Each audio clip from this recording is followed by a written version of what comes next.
नमस्कार दोस्तों, मैं त्रिलोक चौधरी आप सबका स्वागत करता हूं ऑनलाइन स्टडी चैनल वीर पथ पर। आज के इस वीडियो में हम पढ़ेंगे अरावली पर्वतीय प्रदेश। पिछले वीडियो में हमने मरुस्थलीय प्रदेश कंप्लीट पढ़ लिया था और उससे पहले हमने कंप्लीट चारों प्रदेश पढ़े थे। आज हम अरावली पर्वतीय प्रदेश को डिटेल में पढ़ेंगे। ध्यान दें, एक एक पॉइंट पढ़ रहे हैं अब हम। सबसे पहले अरावली पर्वतीय प्रदेश की उत्पत्ति, जो राजस्थान के का मध्य अरावली पर्वतीय प्रदेश है, उसकी उत्पत्ति प्री कैम्ब्रियन काल में, ध्यान रखना यहाँ पर, प्री कैम्ब्रियन काल में गोंडवाना लैंड के अवशेष के रूप में हुई। प्री कैम्ब्रियन काल में गोंडवाना लैंड के अवशेष के रूप में अरावली पर्वतीय प्रदेश की उत्पत्ति हुई। और एक ध्यान रखना, पीके चट्टान मतलब प्री कैम्ब्रियन काल की। पीके चट्टानों का अर्थ प्री कैम्ब्रियन काल की चट्टानों से संबंधित है। इनका आधारभूत वर्णन इंपोर्टेंट क्वेश्चन है, पूछा गया एग्जाम में, इसलिए बता रहा हूं मैं आपको। एएम हेरोन ने किया। प्री कैम्ब्रियन कालीन चट्टानों का आधारभूत वर्णन एएम हेरोन ने किया और ये 1923 में किया। ये भी ध्यान रखना आप पॉइंट, 1923 में।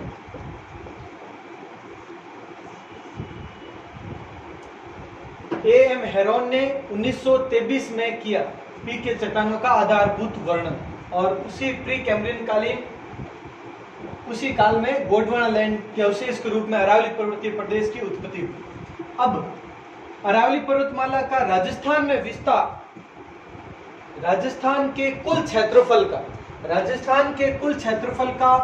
9%, राजस्थान के कुल क्षेत्रफल के 9% भाग पर अरावली पर्वतमाला है। जैसे अरावली पर्वतीय प्रदेश है, जैसे मरुस्थलीय प्रदेश 61.11% भाग पर और अरावली पर्वतीय प्रदेश 9.9% क्षेत्रफल पर है। अब जनसंख्या कितनी है, तो राजस्थान की कुल जनसंख्या का लगभग 10% है वो अरावली पर्वतीय प्रदेश में निवास करती है जनसंख्या। अब कौन कौन से जिले शामिल है इसमें, तो देखें आप। और इससे आगे भी जो हम पढ़ रहे हैं अरावली पर्वतीय प्रदेश में 3 भागों में बांटेंगे हम अरावली को, 3 भागों में, ध्यान रखना। और जिले भी उसी तरीके से बता रहा हूं आपको, उत्तरी अरावली, मध्य अरावली, दक्षिणी अरावली। अरावली को 3 भागों में बांटा है। जैसे देखें आप, 3 भागों में किस तरीके से हम पढ़ेंगे इनको, वो ध्यान से समझें।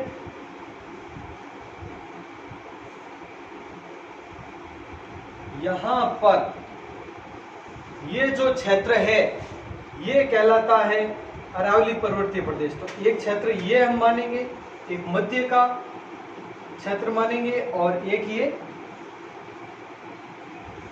दक्षिण का क्षेत्र। तो ये है उत्तरी अरावली।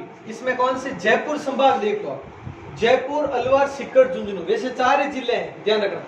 जो ब्रैकेट में मैं लिख रहा हूं वो आंशिक रूप से शामिल है, ध्यान रखना, पूर्ण रूप से नहीं है, सिर्फ आंशिक रूप से शामिल है, यानी इनका थोड़ा सा भाग है। इनको अगर क्वेश्चन आता है कि दौसा किस क्षेत्र में, तो दौसा में पूर्वी मैदानी प्रदेश नहीं लिखना है, लेकिन इसका थोड़ा सा भाग है वो अरावली पर्वतीय प्रदेश है। नागौर किस क्षेत्र में है, तो वो आपको अर्ध मरुस्थलीय में ही लिखना है। लेकिन अगर इसमें आ भी जाए कि क्या इसमें भी, तो हाँ, इसमें भी थोड़ा सा भाग है। पाली मरुस्थलीय प्रदेश में ही है, अर्ध मरुस्थलीय में, लेकिन इसका थोड़ा सा भाग अरावली में। तो जयपुर, अलवर, सीकर, झुंझुनू, तो ये चारों प्रदेश उत्तरी अरावली में है। मध्य अरावली में अजमेर शामिल है और थोड़ा सा नागौर का भाग भी शामिल है। तो मध्य अरावली, अजमेर, ध्यान रखना। दक्षिण अरावली में उदयपुर संभाग पूरा, ये मान, उदयपुर, राजसमंद, डूंगरपुर, बांसवाड़ा, प्रतापगढ़ और चित्तौड़गढ़, ये 6 जिले तो हो गए किसके, उदयपुर संभाग के। याद रखने के लिए देख लो, उधर जयपुर संभाग मध्य में आराम से याद रह जाएगा, राजस्थान के मध्य में अजमेर है ही है। उसके बाद यहाँ पे उदयपुर संभाग पूरा, एक तो ये हो गया, एक आपको पता है अजमेर के जस्ट नीचे यहाँ पर भीलवाड़ा है, तो एक तो भीलवाड़ा आ गया, एक यहाँ पर सिरोही क्षेत्र, सिरोही सबसे ऊंचा क्षेत्र है, तो सिरोही क्षेत्र आ गया यहाँ पर। और पाली का कुछ अंश है, इसे न माने तो भी चले, क्यों, क्योंकि ये पूरा तो मरुस्थल में थोड़ा सा भाग है। तो 4 जिले इसके, 1 जिला इसका और 8 जिले इसके यहाँ तक।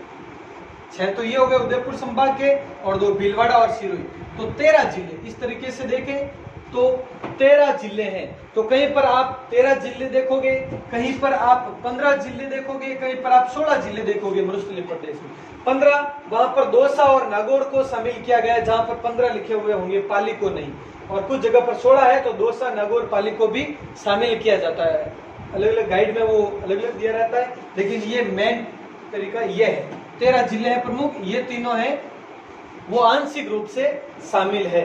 तो ये हो गया आपके ये विभिन्न जिले अरावली पर्वतीय प्रदेश के, उत्तरी अरावली, मध्य अरावली और दक्षिणी अरावली। अब बात करते हैं आगे। कुल लंबाई, अरावली पर्वतमाला की कुल लंबाई 692 किलोमीटर है। कंप्लीट जो पूरी लंबाई है वो कितनी है, वो 692 किलोमीटर है। लेकिन ध्यान दें, इधर राजस्थान की बात करें अगर हम, तो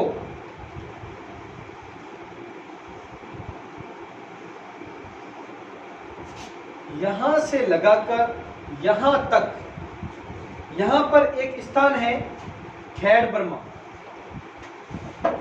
यहां पर स्थान खैड़ ब्रह्मा, और एक है पालनपुर।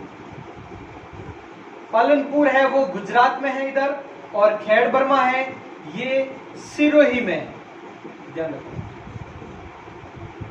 खैड़ बर्मा सिरोही में है, खैड़ बर्मा सिरोही, और पालनपुर गुजरात। इस स्थान से शुरू होता है ये अरावली का विस्तार राजस्थान में। यहां से फिर आगे चलते चलते यहां पर आएंगे, तो यहां पर है खेतड़ी सिंगाना क्षेत्र, खेतड़ी सिंगाना है, और ये कहां पर है, ये है आपके झुंझुनू में। तो देखें, खैड़ बर्मा, पालनपुर, सिरोही, खैड़ बर्मा सिरोही में, पालनपुर गुजरात में। यहां से लेकर खेतड़ी सिंगाना तक ये अंतिम छोर है राजस्थान का, अरावली का। यहां तक की दूरी है कितनी, 550 किलोमीटर, 550 किलोमीटर। और कितना प्रतिशत विस्तार है, तो अरावली के कुल विस्तार का, ध्यान रखें, अरावली के कुल विस्तार का 80%, लगभग 80% है वो राजस्थान में विस्तार है, यहां से यहां तक। इसके आगे फिर अरावली कटे छटे क्षेत्रों में आगे बढ़ती है, और रायसीना पहाड़ी दिल्ली, रायसीना पहाड़ी तक विस्तृत है, जहां पर राष्ट्रपति भवन बना है दिल्ली। रायसीना पहाड़ी तक विस्तृत है दिल्ली में, यही अरावली पर्वतमाला। अलग अलग कटे छटे भागों में आगे जाकर ये मिलती है। तो ये हो गया। अब इसका सर्वाधिक विस्तार कहां पर, सर्वाधिक विस्तार उदयपुर क्षेत्र में, यहां पर अरावली का सर्वाधिक विस्तार है, ध्यान रखना। और न्यूनतम विस्तार अजमेर, सबसे कम जो मध्य में है अजमेर, तो सबसे कम अरावली का विस्तार है वह अजमेर में है न्यूनतम विस्तार, और सर्वाधिक विस्तार उदयपुर में है। दोनों पॉइंट ध्यान रखना। राजस्थान में इसकी लंबाई 550 किलोमीटर है। अब एक ध्यान रखें, इसका विस्तार और पढ़ेंगे हम, यहां पर ध्यान रखें, आगे पढ़ लेते हैं। यहां पे पॉइंट बता दूंगा ये विस्तार का और एक बार। तो अब अरावली को महान भारतीय जल विभाजक रेखा कहते हैं। नेक्स्ट पॉइंट देखना ध्यान से, अरावली को महान भारतीय जल विभाजक रेखा कहते हैं। कैसे, देखो, राजस्थान है, इसके इस तरह से हम ध्यान देंगे अगर, तो पाएंगे कि देखो अरावली पर्वतमाला के, जैसे यहां पर है, इधर और इधर, अरावली पर्वतमाला के इधर पानी जो नदियां हैं, इधर वाली नदियां, वो सब अपना जल अरब सागर में लेकर जाती है। ध्यान रखें आप, अरावली पर्वतमाला के पश्चिम में गिरने वाली नदियां इधर अगर आ जाती है या इधर बहती है, तो वो सभी नदियां अपना जल अरब सागर में लेकर जाती है। नदियों में पढ़ेंगे हम ये डिटेल में, 3 प्रकार की नदियां, उनमें से ये भी आएगा, इसमें अरावली का जिक्र होगा उसी चैप्टर में। तो अरावली के पश्चिम में गिरने वाली नदियां अपना जल अरब सागर में, और पूर्व में गिरने वाली नदियां, ये पूर्व दिशा है तो ये जाती है बंगाल की खाड़ी में, ध्यान रखें। तो अरावली के पूर्व में गिरने वाली नदियां बंगाल की खाड़ी में, पश्चिम में गिरने वाली नदियां अरब सागर में अपना जल ले जाती है। तो ये हो गया जल विभाजक रेखा, जल को अलग अलग भागों में बांटने वाली रेखा। तो इसीलिए अरावली को महान भारतीय जल विभाजक रेखा कहा जाता है। इसमें यह भी है और यह भी हमने पढ़ा है कि यहां पर ये जो है मरुस्थल और अरावली के मध्य 50 सेंटीमीटर जल विभाजक रेखा है। ये भी जल विभाजक रेखा अरावली और मरुस्थल के बीच में कितनी है? 50 सेंटीमीटर, यानी मरुस्थल में 50 सेंटीमीटर से कल हमने जो पढ़ा था, कल हमने मरुस्थलीय प्रदेश पढ़ा, उसमें हमने ये पूरा पढ़ा था कि इधर 50 सेंटीमीटर से कम होती है और इधर 50 सेंटीमीटर से ज्यादा होती है बारिश। तो वर्षा यहाँ पर कितनी है? 50 सेंटीमीटर से 90 सेंटीमीटर तक बारिश होती है अरावली पर्वतीय प्रदेश में। तो ये बीच की रेखा है, वो है 50 सेंटीमीटर जल विभाजक रेखा। जलवायु की बात करते हैं तो यहाँ पर उप आर्द्र जलवायु है। देखो इधर कौन सी थी? शुष्क एवं अर्ध शुष्क। यहाँ पर शुष्क, यहाँ पे अर्ध शुष्क। अरावली है तो वहां पे उप आर्द्र। इस पूरे मैदान में बात करेंगे हम आर्द्र जलवायु की, और इस प्रदेश में होगी अति आर्द्र। तो ये जलवायु प्रदेश भी इसी से रिलेटेड है। तो सब चैप्टर अगर शुरुआत वाला ये समझ में आ रहा है तो आगे वाला और इजी हो जाएगा अपना, क्योंकि उस चैप्टर में यही पॉइंट वापस आएंगे घुमा फिरा के। तो उप आर्द्र जलवायु हो गई ये। मिट्टियां की बात करें तो कंकरीली मिट्टी अरावली प्रदेश है तो है ही है, काली मिट्टी, भूरी मिट्टी, लाल मिट्टी, लाल काली मिट्टी, लाल पीली मिट्टी, इस तरह से ये मिट्टियां हैं जिसके बारे में हम डिटेल मिट्टियों के चैप्टर में करेंगे और ज्यादा। लेकिन इस प्रदेश में इस प्रकार की मिट्टियां है, एग्जैक्ट किस लोकेशन पर कौन सी है वो मिट्टियों के चैप्टर में पढ़ेंगे। अब बात करते हैं औसत ऊंचाई की। तो अरावली पर्वतीय प्रदेश की औसत ऊंचाई है 930 मीटर। जैसे पिछले चैप्टर में हमने पढ़ा था मरुस्थलीय प्रदेश की 200 से 300 मीटर, इसकी है एग्जैक्ट 930 मीटर। हालांकि उत्तरी अरावली की अलग है, मध्य अरावली की अलग है, दक्षिण अरावली की अलग है औसत ऊंचाई। ये तीनों डिटेल में अभी पढ़ने वाले हैं इसी वीडियो में, उस टाइम में आपको बताऊंगा इसके बारे में। तो अब ढलान की बात करते हैं, अरावली पर्वतीय प्रदेश की ढलान के बारे में। तो देखें हमने पहले पढ़ा था इसका ढलान, यानी इस क्षेत्र में ये क्या है? ऊंचाई। देखना ध्यान से, अरावली पर्वतीय प्रदेश की इस क्षेत्र में ऊंचाई और चौड़ाई ज्यादा है और इधर ऊंचाई और चौड़ाई कम है। तो ये है क्षेत्र। बस इतना सा याद रख लोगे आप तो एग्जाम में ये तीर अपने आप आ जाएगा दिमाग में। तो यहां पर कौन सा क्षेत्र है? तो ये हो गया दक्षिण क्षेत्र, ये हो गया पश्चिम क्षेत्र। तो दक्षिण पश्चिम से ये क्षेत्र कौन सा हो गया? उत्तर, ये हो गया पूर्व। तो दक्षिण पश्चिम से उत्तर पूर्व की ओर। कोई समस्या इसमें? अब इतना सा याद रख लें, ढलान किस ओर है कि ये इस ओर है ढलान। अब बात करते हैं विस्तार की। तो विस्तार किस ओर है? विस्तार मतलब पहले कम और फिर ज्यादा, ज्यों ज्यों ज्यादा हो रहा है, आरोही क्रम कह सकते हैं। यहाँ पे कम और ज्यों ज्यों इधर आएंगे ये ज्यादा होता जाएगा, तो इससे ऑपोजिट दिशा में यह है विस्तार। इसका ऑपोजिट यानी उत्तर पूर्व से दक्षिण पश्चिम की ओर, ध्यान रखना। ढलान दक्षिण पश्चिम से उत्तर पूर्व की ओर और विस्तार उत्तर पूर्व से दक्षिण पश्चिम की ओर। ये विस्तार ऑपोजिट दिशा में हो गया। तो ध्यान रखें आप, यहां पर भी देख ले एक बार, इधर यहां पर लंबाई चौड़ाई ज्यादा है, इस क्षेत्र में लंबाई और चौड़ाई ज्यादा है। जैसे सबसे बड़ी चट्टानें अभी हम पढ़ने वाले हैं, जैसे इसके बाद में बड़ी चोटियां हैं, जो भी गुरु शिखर वगैरह है, शेर है, जरगा है, सभी है, वो इसी क्षेत्र में होगी। ध्यान रखना, देलवाड़ा वगैरह है, सब की सब इसी क्षेत्र में होगी, सबसे ऊंची है वो। फिर इधर आएंगे तो थोड़ी कम होगी, तो ऊंचाई चौड़ाई ज्यादा।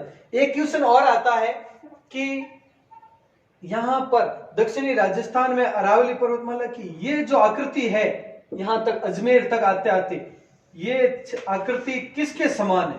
तो आपको कैसा लग रहा है? यहाँ पर ये आकृति है एक तानपुरे के समान है। तानपुरा होता है जो भी शादी विवाह में बांकी जिन्हें क्या वहां पर, तो उसी तानपुरे के समान होती है। तो उदयपुर से यानी दक्षिणी राजस्थान से आगे होते होते सिरोही से होते होते अजमेर, ये क्षेत्र इधर सिरोही वगैरह है, अजमेर क्षेत्र है, यहां पर यह आकृति किसके समान है? अरावली की तानपुरे के समान है।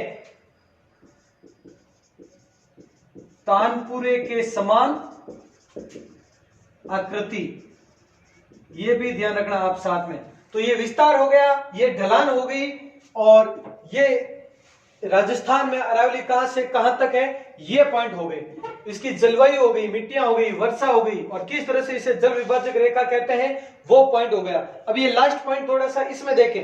अभी अरावली के उत्तरी पूर्वी छोर पर, अरावली के उत्तरी पूर्वी छोर पर पोतवार का पठार है। पोतवार का पठार कहां पर है? अरावली के उत्तरी पूर्वी, यानी यहां पर इस क्षेत्र में पोतवार का पठार स्थित है। और अरावली की मुख्य श्रेणी, अरावली की मुख्य श्रेणी क्वार्टजाइट चट्टानों से निर्मित है। क्वार्टजाइट चट्टानें इंपोर्टेंट क्वेश्चन है, ध्यान रखना कि अरावली की मुख्य श्रेणी किन चट्टानों से निर्मित है? क्वार्टजाइट चट्टानों से, क्वार्टजाइट चट्टानों से। इसके अलावा कौन सी चट्टानें और है यहाँ पर? नीस, शिस्ट, ग्रेनाइट आदि प्रकार की चट्टानें भी यहां पर है, लेकिन प्रमुख क्वार्टजाइट चट्टानें हैं। एक इसमें देखो क्वेश्चन आता है कि अरावली पर सबसे ज्यादा खेती किसकी की जाती है? मक्का। मुख्यतः मक्का की खेती की जाती है, यह भी ध्यान रखना अरावली पर्वतीय प्रदेश में।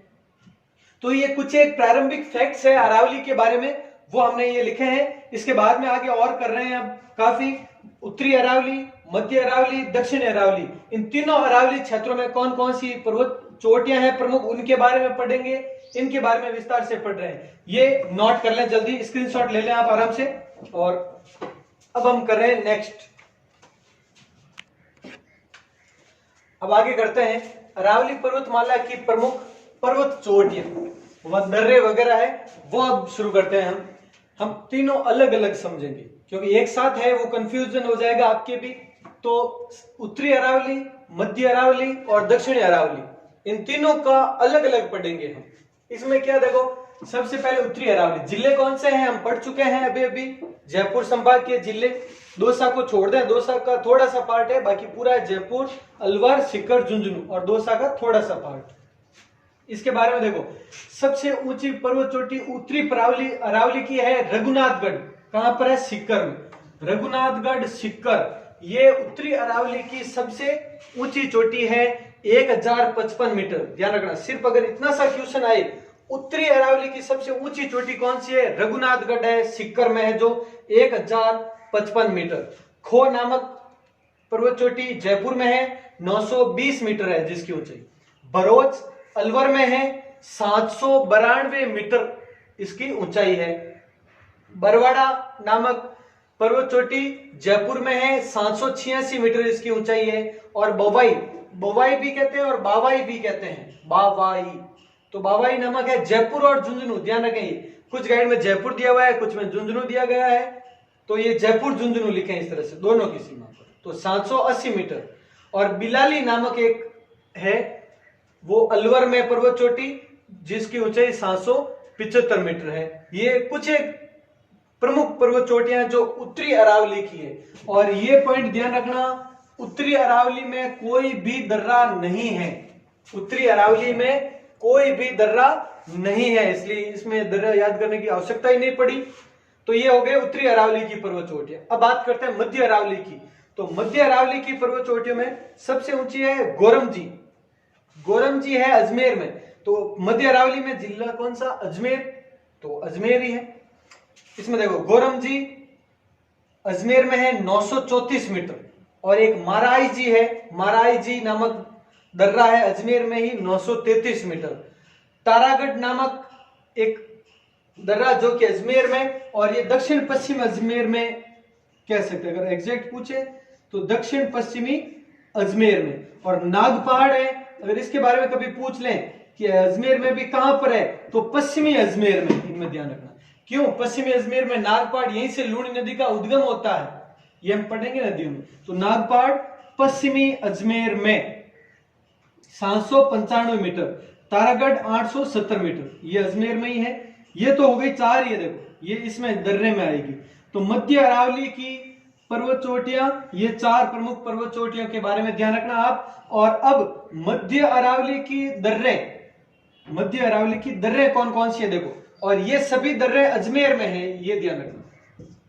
जो नीचे लिखी हुई है इनका जिला नहीं लिखा है साथ में, क्योंकि ये सब की सब कहां पर है, अजमेर में है। झीलवाड़ा, ध्यान रखना, कंफ्यूज हो सकते हैं। झीलवाड़ा दर्रा कहां पर है, ऑप्शन में भीलवाड़ा दे दिया तो गड़बड़ जाला है, तो ध्यान रखो आप। झीलवाड़ा दर्रा अजमेर में है, तो उठे तुक नहीं मिलावना पण, उठे एग्जैक्ट आंसर लिखना, ठीक है। तो झीलवाड़ा दर्रा अजमेर में है। परवेरिया अजमेर, पीपली दर्रा अजमेर, अरनिया घाट अजमेर, सुरा घाट अजमेर, शिवपुरी अजमेर, कच्छवाली अजमेर, ये अजमेर की प्रमुख दर्रे हैं। और एक बर नामक दर्रा जो पाली में है, वो भी इस मध्य अरावली क्षेत्र में गिना जाता है, बर नामक दर्रा। अब बात करते हैं दक्षिणी अरावली की। ये हो गया मध्य अरावली, जिले पूछे अजमेर, और यहां पर बात करते हैं दक्षिणी अरावली की। दक्षिणी अरावली की प्रमुख पर्वत चोटी, और दक्षिण अरावली में जिले कौन कौन से आते हैं, अगर ऐसा है तो अभी भी लिखवा है आपको, उदयपुर संभाग के 6 जिले पूरे आ गए, उसके अलावा सिरोही और भीलवाड़ा ये आ गए, और पाली का कुछ क्षेत्र शामिल है। तो देखो गुरु शिखर, एक चीज ये ध्यान रखना, अगर पूछे राजस्थान की सबसे ऊंची पर्वत चोटी कौन सी है तो गुरु शिखर, और राजस्थान की सबसे ऊंची पर्वत चोटियों का क्रम बताइए तो जो दक्षिण अरावली की है, मैंने बताया था दक्षिण अरावली सबसे ऊंचा भी है और विस्तृत भी है। तो ये देखो आप ऊंचाई देख लो आप, 1722, 1597, 1442, 1431, 1380 और 1224। क्या इससे ऊंची कोई भी पर्वत चोटी उधर है? नहीं है। मतलब राजस्थान की सबसे ऊंची पर्वत चोटी पूछे तो भी पांचों का क्रम यही रहेगा, और अगर पूछे दक्षिणी अरावली की सबसे ऊंची पर्वत चोटी तो भी क्रम यही रहेगा। 5 के बाद छठे नंबर की बात करें तो होगा राजस्थान की छठे नंबर की ये रही रघुनाथगढ़ शिखर, 1055 मीटर। और सिर्फ उत्तरी अरावली की पूछे तो पहले नंबर ये होगा, दक्षिण अरावली की पूछे तो यही होगा क्रम से, और राजस्थान की सबसे ऊंची पर्वत चोटियां तो यही है। राज्य की, राजस्थान की सर्वोच्च पर्वत चोटियां पूछे तो भी यही है, और दक्षिण अरावली की पूछे तो भी यही है। तो गुरु शिखर माउंट आबू सिरोही में, माउंट आबू कहां पर, सिरोही में है, गुरु शिखर पर्वत चोटी वहीं पर है, और 1722 मीटर। अब देखिए आप कुछ गाइड में आप देखोगे इसके लिए 1727 मीटर,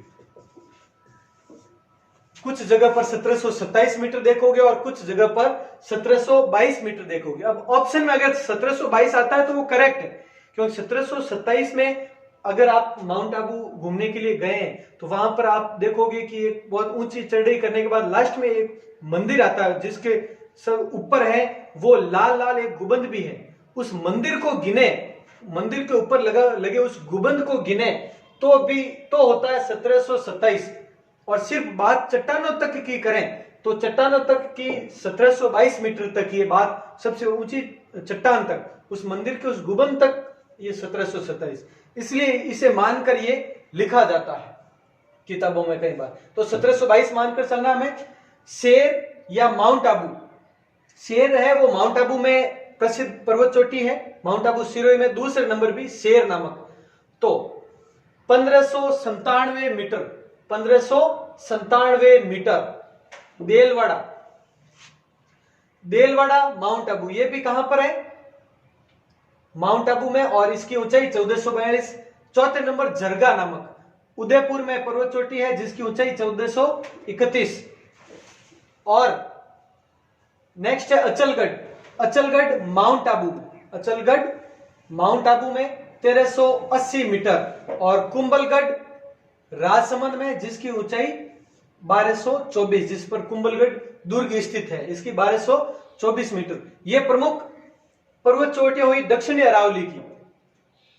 अब देखो आगे नेक्स्ट, आप इस तरह से याद रख सकते हैं गुरु से, और शुरुआत में ये सभी, जैसे एक पहले ट्रिक थी जिसमें गुरु से जरा आशा रखो, एज यू विश, जैसे आप खींचा है। तो गुरु से जरा आशा रखो, इस तरह से करें तो भी हम यहाँ पर इसकी ट्रिक से याद रख सकते हैं।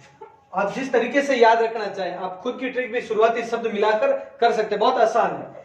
ये तो होगी पर्वत चोटियां। अब है दर्रे, दर्रों के बारे में। और ये दर्रे किसके हैं?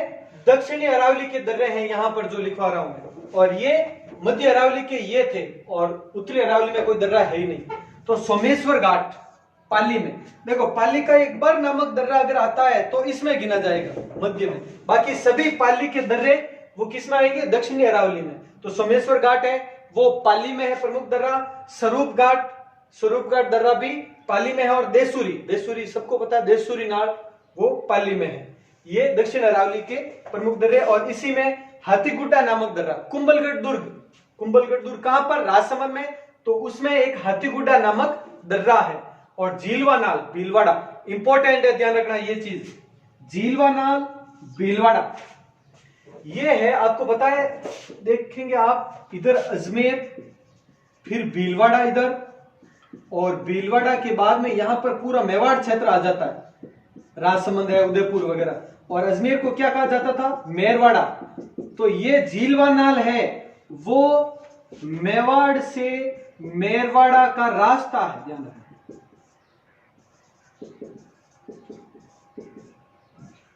आ जाए मेरवाड़ा को मिलाने वाली दर्रा कौन सी है? तो झीलवा नाल, ध्यान रखना। क्यों? भीलवाड़ा में मध्य में, इधर मेरवाड़ा क्षेत्र आ गया अजमेर का, और इधर मेवाड़ क्षेत्र आ गया पूरा। और इन दोनों को मिलाने वाली दर्रा झीलवा नाल है, इन दोनों का मार्ग झीलवा नाल है। तो ये स्क्रीनशॉट ले लें आराम से आप, और इसके आगे शुरू करते हैं। और हम नेक्स्ट पॉइंट, तब तक आप स्क्रीनशॉट ले लें कंप्लीट। अब आगे शुरू करते हैं। अब करते हैं आगे प्रमुख पठार। ये हो गई पर्वत चोटियां जो ऊंचाई के हिसाब से जो प्रमुख थी राजस्थान की वो। अब करते हैं पठार।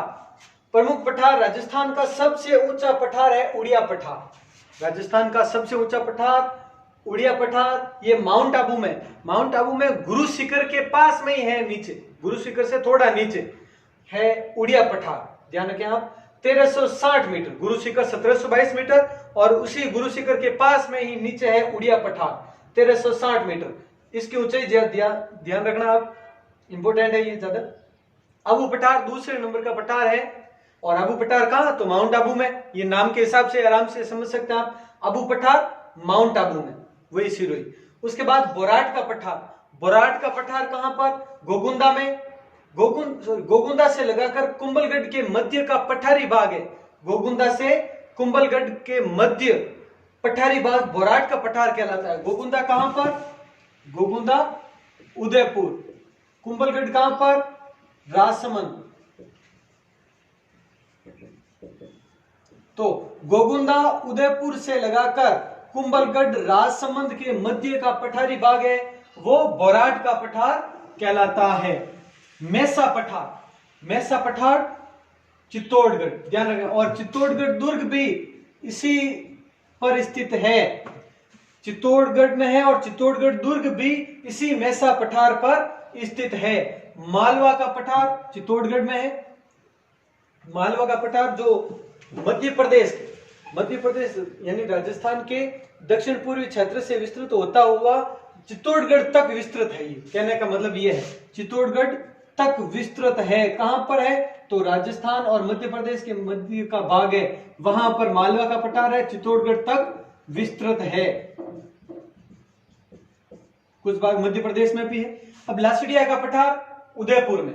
लासडिया का पठार देखो, जयसमंद झील कहां पर है? उदयपुर में।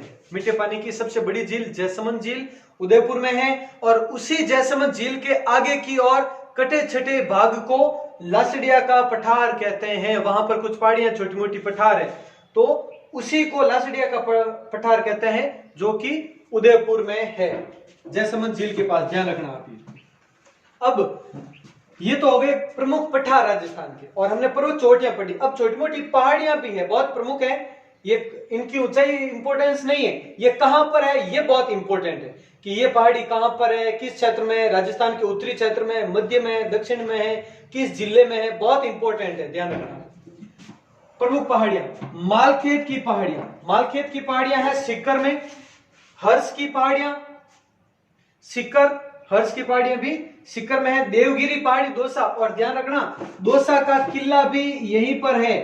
दौसा का किला, दौसा का किला भी देवगिरी पहाड़ी पर ही स्थित है। पूछ रहे दौसा का किला किस पहाड़ी पर है? देवगिरी पहाड़ी पर है, ध्यान रखना। सेंवर की पहाड़ियां जयपुर, सबको पता है सेंवर की पहाड़ियां जयपुर बहुत इंपॉर्टेंट है और इजी है। बैराट की पहाड़ियां, बैराट की पहाड़ियां सुना होगा आपने नाम। बैराट की पहाड़ियां महाभारत काल के राजा विराट के समय की, विराट नगर भी कहते हैं इसको और बैराट की पहाड़ियां भी कहते हैं। ध्यान रखना ये पहाड़ियां इस और तरह से भी इंपॉर्टेंट है क्योंकि नदियों के उद्गम के बारे में आएगा। नदियों में पढ़ेंगे हम, कुछ नदियों का उद्गम सेंवर की पहाड़ियों से, बैराट की पहाड़ियों से भी हम पढ़ेंगे। बैराट की पहाड़ियों से बाणगंगा नदी का जैसे उद्गम होता है, ये गोगुंदा की पहाड़ियां वगैरह जितने भी, खमनोर की पहाड़ियां, बिछामेड़ा की पहाड़ियां, इन सब के बारे में हम पढ़ेंगे, इंपॉर्टेंट है, ध्यान रखना। अब देखें आप, बैराट की पहाड़ी हो गई। उदयनाथ की पहाड़ियां हैं अलवर में। मेरवाड़ा की पहाड़ियां बहुत इजी है, अजमेर में है। ये तो हो गया, देखो ये सब उत्तरी है, उत्तरी क्षेत्र में है, ये उत्तरी अरावली की पहाड़ियां पूछे। मेरवाड़ा की पहाड़ियां अजमेर में। उसके बाद नानी सिरडी पहाड़ी, नानी सिरडी पहाड़ी पाली में। ध्यान रखना सोजत का किला, यहीं पर सोजत का किला स्थित है। पूछे सोजत का किला किस पहाड़ी पर है? नानी सिरडी, नानी सिरडी पहाड़ी पर सोजत का किला स्थित है। सारण की पहाड़ियां, सारण की पहाड़ियां हैं पाली में। और इसमें ध्यान रखना राव चंद्रसेन का नाम सुना होगा आपने। राव चंद्रसेन की छतरी कहां पर है? अगर ये पूछ ले, बहुत प्रसिद्ध है राव चंद्रसेन। ये सेकंड ग्रेड के सिलेबस में भी है अलग से राव चंद्रसेन करके, और अन्य सभी एग्जाम्स में भी है। तो राव चंद्रसेन की छतरी कहां पर है? सारण की पहाड़ी पाली में। तिरंगा की पहाड़ियां कहां पर है? भीलवाड़ा, तिरंगा की पहाड़ियां भीलवाड़ा में स्थित। बीजासन पहाड़, बीजासन का पहाड़ भी भीलवाड़ा में। आडावाला पर्वत बूंदी में। मुकुंदरा पहाड़ियां, मुकुंदरा हिल्स जहां पर है कोटा अभ्यारण्य वगैरह, तो वहां पर ये मुकुंदरा पहाड़ियां। ध्यान रखना मुकुंदरा पहाड़ियां और मुकुंदवाड़ा की पहाड़ियां ये लगभग एक ही है, कोटा और ये झालावाड़ के मध्य।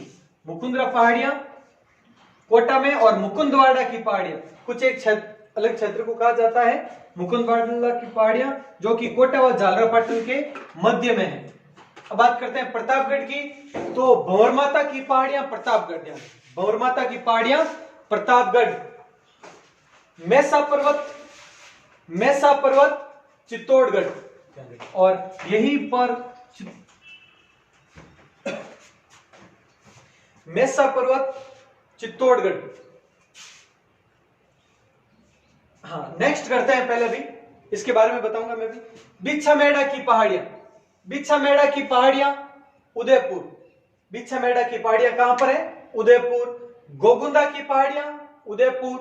प्रमुख पहाड़ियां हैं, बहुत सारी नदियों का उद्गम होता है यहां से, बहुत पढ़ेंगे हम, क्योंकि अगर एक बार ये याद रह जाएगा तो नदी का उद्गम यहां से है बिछामेड़ा की पहाड़ियों से, तो पता चल जाएगा उदयपुर से। गोगुंदा की पहाड़ियां उदयपुर। खमनोर की पहाड़ियां राजसमंद, खमनोर राजसमंद में है, ध्यान रखना। खमनोर का युद्ध भी पढ़ा होगा आपने, राजसमंद। दिवेर की पहाड़ियां, दिवेर की पहाड़ियां भी राजसमंद में है। उसके बाद जसवंतपुरा की पहाड़ियां, दिवेर की पहाड़ियां राजसमंद, दिवेर युद्ध राजसमंद सुना होगा। जसवंतपुरा की पहाड़ियां जालोर, सुंडा पर्वत जालोर। छप्पन की पहाड़ियां बाड़मेर, ध्यान रखना। छप्पन का मैदान कहां पर? बांसवाड़ा प्रतापगढ़ में। और छप्पन की पहाड़ियां कहां पर? बाड़मेर में। अब देखें आगे, नाकोड़ा व मालानी क्षेत्र, नाकोड़ा क्षेत्र कहें, मालानी क्षेत्र कहें, वो है बाड़मेर में। नाकोड़ा पर्वत और मालानी पर्वत बाड़मेर में। कोटड़ी की पहाड़ियां जैसलमेर में, कोटड़ी की पहाड़ियां कहां पर? जैसलमेर में। त्रिकुट पहाड़ी, त्रिकुट पहाड़ी जिस पर सोनार किला स्थित, सोनार किला स्थित है त्रिकुट पहाड़ी पर, वो कहां पर? जैसलमेर में। और चिड़ियाटूंग पहाड़ी, चिड़ियाटूंग पहाड़ी बहुत इजी है, जोधपुर, जिस पर मेहरानगढ़ का किला भी स्थित है, पता होगा आपको, बहुत ही इजी है ये। इसके बाद में बात करते हैं हम मुकुंदवाड़ा की पहाड़ियां, जिसके बारे में अभी पढ़ लिया हमने। अब देखो मेसा पर्वत भी है और मेसा पठार भी, इसके बारे में अभी भी मैंने बताया। मेसा पर्वत, मेसा पठार, और इसी पर चित्तौड़गढ़ दुर्ग स्थित है। पठारी क्षेत्र विस्तृत है, पर्वत वो एक जगह जहां पर चित्तौड़गढ़ दुर्ग है, चित्तौड़ दुर्ग यहीं पर है।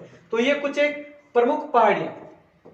अब हम बात कर लेते हैं इसकी शब्दावली, अंतिम पॉइंट है इसमें एक शब्दावली वगैरह स्थानीय, उसके बारे में। अब करते हैं अरावली पर्वतमाला से संबंधित शब्दावली के बारे में। तो सबसे पहले गिरवा, गिरवा किसे कहा जाता है, सीधा सा पॉइंट है, उदयपुर में पाई जाने वाली अर्धचंद्राकार, ध्यान रखना, या तस्तरीनुमा पहाड़ियां। क्वेश्चन आया हुआ है, उदयपुर में स्थित अर्धचंद्राकार पहाड़ियों को कहा जाता है, क्या कहा जाता है, गिरवा कहा जाता है, ध्यान रखना आप। उदयपुर क्षेत्र में अर्धचंद्राकार या तस्तरीनुमा पहाड़ियां। भाकर किसे कहते हैं, राजस्थान पुलिस कांस्टेबल के एग्जाम में ये प्रश्न पूछा गया है। पूर्वी सिरोही में पाई जाने वाली टेढ़ी मेढ़ी व तीव्र ढाल वाली पहाड़ियां क्या कहलाती है, भागर कहलाती है। एग्जाम में पूछा गया प्रश्न है, ध्यान रखना। मेवल किसे कहते हैं, ये बताया था मैंने, हमने ये भौगोलिक क्षेत्रों के उपनाम वगैरह पढ़े थे, उस टाइम बताया था मेवल के बारे में भी। डूंगरपुर और बांसवाड़ा के मध्य के भाग में पाई जाने वाली पहाड़ियां मेवल कहलाती है। इसे देवलिया भी कहते हैं, ध्यान रखना, ये इसे देवलिया भी कहते हैं मेवल को। इसका अर्थ, मेवल का अर्थ भी होता है पहाड़ी या डूंगरी, ध्यान रखना, मेवल का अर्थ। ऊपरमाल बहुत इंपॉर्टेंट है। बिजोलिया, बिजोलिया कहां पर, भीलवाड़ा। बिजोलिया से लगाकर भैंसरोडगढ़ जो कि चित्तौड़गढ़ में है, बिजोलिया से भैंसरोडगढ़ के मध्य स्थित जो पहाड़ी क्षेत्र है उसे ऊपरमाल कहा जाता है। त्रिय पठार यहां पर स्थित है, इनके मध्य। पिडमांट का मैदान, पिडमांट का मैदान है वो देवगढ़, देवगढ़ कहां पर, राजसमंद। वहां से लगाकर भीलवाड़ा के मध्य जो अलग निर्जन पहाड़ी क्षेत्र, ऐसा पहाड़ी क्षेत्र है जहां पर कोई भी लोग वगैरह ज्यादा निवास नहीं करते, जनता नहीं रहती है, ऐसे क्षेत्र को पिडमांट मैदान कहा गया। राजसमंद, भीलवाड़ा। देश हरो, देश हरो किसे कहा जाता है, दशहरा तो रावण जलाते कहते हैं। देश हरो, जरगा व रागा, जरगा व रागा की पहाड़ियों के मध्य वर्ष भर हरा भरा रहने वाला भूभाग देश हरो कहलाता है, ध्यान रखना। उदयपुर में ही, उदयपुर में है दो पहाड़ियां हैं, जरगा की पहाड़ी, रागा की पहाड़ी, और उस क्षेत्र को देश हरो कहते हैं। आराम से याद रह जाएगा, इंपॉर्टेंट है काफी, ध्यान रखना। जरगा और रागा पुरानी फिल्मों के गुंडों की तरह नाम लगते हैं, तो देश हरो, दशहरा, रावण, इस तरह से कॉम्बिनेशन बैठा के देख लें। नाल, नाल है वो मेवाड़ क्षेत्र में दर्रों को नाल कहा जाता है, जैसे पढ़ा था हमने झीलवा नाल, झीलवा नाल क्या है, दर्रा है, तो मेवाड़ क्षेत्र में दर्रों को नाल कहते हैं। आडावाटा क्या है, एक तो आडावाड़ा पर्वत जो बूंदी में हमने पढ़ा था, और आडावाटा अरावली पर्वतमाला को स्थानीय भाषा में कहते हैं आडावाटा। अब देखो नेक्स्ट बोमट, बोमट क्या है, डूंगरपुर पूर्वी सिरोही, डूंगरपुर पूर्वी सिरोही और उदयपुर जिलों का अरावली पर्वतीय क्षेत्र है, वो बोमट कहलाता है। सिरोही हो गया, सिरोही का पूर्वी क्षेत्र, उसके बाद उससे नीचे उदयपुर और उसके नीचे डूंगरपुर, इन तीनों का अरावली पर्वतीय क्षेत्र बोमट कहलाता है। अब वागड़ क्षेत्र, वागड़ क्षेत्र के बारे में पहले बता चुका हूं मैं आपको, बांसवाड़ा और डूंगरपुर के क्षेत्र को वागड़ कहा जाता है। अब देखें आगे, बांसवाड़ा, डूंगरपुर और इसमें प्रतापगढ़ का भी कुछ भाग शामिल है, ध्यान रखना। वागड़ क्षेत्र में प्रतापगढ़ का भी कुछ भाग शामिल है, बांसवाड़ा, डूंगरपुर और प्रतापगढ़ का कुछ क्षेत्र इसमें है। कांठल क्षेत्र प्रतापगढ़, चित्तौड़गढ़ और बांसवाड़ा का, इसमें कुछ एक क्षेत्र बांसवाड़ा भी आता है। बांसवाड़ा, प्रतापगढ़, चित्तौड़गढ़ का क्षेत्र। और मगरा किसे कहते हैं, इंपॉर्टेंट है, मगरा उदयपुर का उत्तरी पश्चिमी भाग, उदयपुर का उत्तरी पश्चिमी भाग मगरा कहलाता है। जोहड़, जोहड़ या नाडा भी कहते हैं जिसको, जोहड़ या नाडा, नाडा अपन नाडा किसे कहा जाता है, तालाब वगैरह को, तो शेखावाटी क्षेत्र में कुओं को जोहड़ या नाडा कहते हैं। चंद्रावती आबू क्षेत्र सिरोही को कहते हैं, देवड़ावती भी कहते हैं इसको, और इसी को अर्बुद प्रदेश भी कहा जाता है। तो ये हो गया अरावली पर्वतमाला के इस क्षेत्र में स्थानीय नाम जो भी प्रमुख है। ये अरावली पर्वतमाला के बारे में कंप्लीट आपको बता दिया है, एक एक चीज बता दी है आपको, जो भी है एक तो इसका स्क्रीनशॉट ले लें और नोट कर लें। अब नेक्स्ट वीडियो में हम पूर्वी मैदानी प्रदेश और दक्षिण पूर्वी पठारी प्रदेश इन दोनों का शामिल एक वीडियो कर लेंगे कल के वीडियो में, नेक्स्ट वीडियो में। और तो ये कंप्लीट आप रखें। इन सब के बाद एक टेस्ट भी होगा जिसके बारे में भी ध्यान रखें आप, तो नोट डाउन कर लें। जय हिंद, जय भारत।